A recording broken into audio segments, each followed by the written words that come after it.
Hello, today is March 6th, 2026, and this is Jimmy Skogart. We're going to talk about the receipt, a progress report on the Epstein files.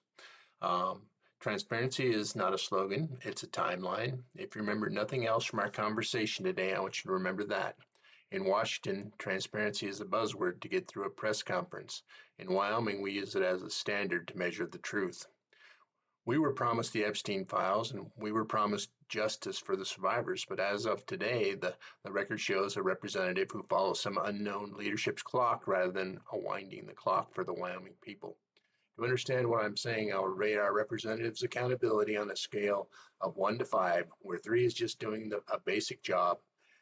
Overall, I score Representative Hageman at 2.3 on the issue of the Epstein files. Let's take a close look at the receipts. No labels, just actions and dates.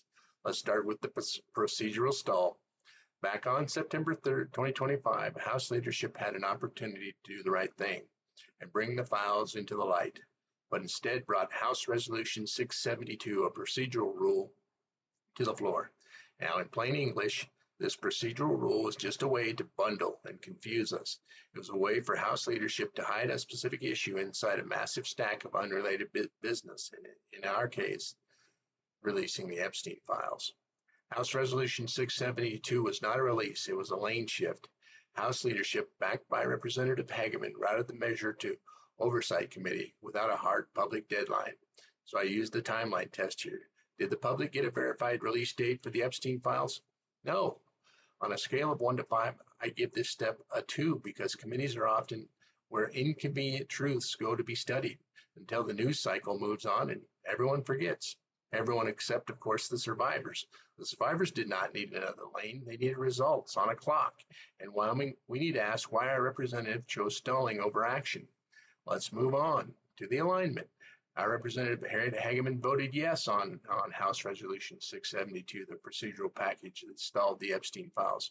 Through our representative's action, that became Wyoming's choice, a choice to back a leadership plan to park the car rather than fight for transparency and accountability. Now, I understand the pressure on a DC politician to be a team player, but Wyoming does not send us to Washington to be a caboose following some leadership strategy. We send our representatives and our senators to be the engine. When you vote for a procedural delay, you're helping leadership manage the clock instead of forcing the door open. So I'm going to give this stalling a 2 out of 5. It was a vote for the status quo, not for the survivors. Now we come to the teeth of the story. The discharge petition. By November 2025, the pressure was at a boiling point. Staunch Trump supporter Marjorie Taylor Greene had sided with Representatives Massey and Ro Khanna. Greene chose to face the retribution and sided with the survivors. By siding for what she thought was right, she faced intense pressure and later decided to resign her House seat. She resigned her seat for doing what was right. Let that sink in. Do we need to ask why? No. The only reason the Epstein Files Transparency Act ever reached the floor was because the discharge petition led by Republican Thomas Massey and Democrat Ro Khanna.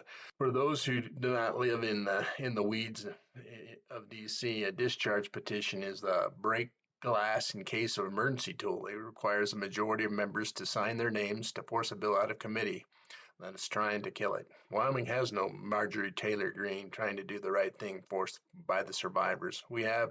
What we have is a big money rubber stamp, someone willing to protect the cash flow up until the moment the position becomes untenable. The discharge petition was an act of defiance. It was saying the Speaker does not own the truth, the people own the truth.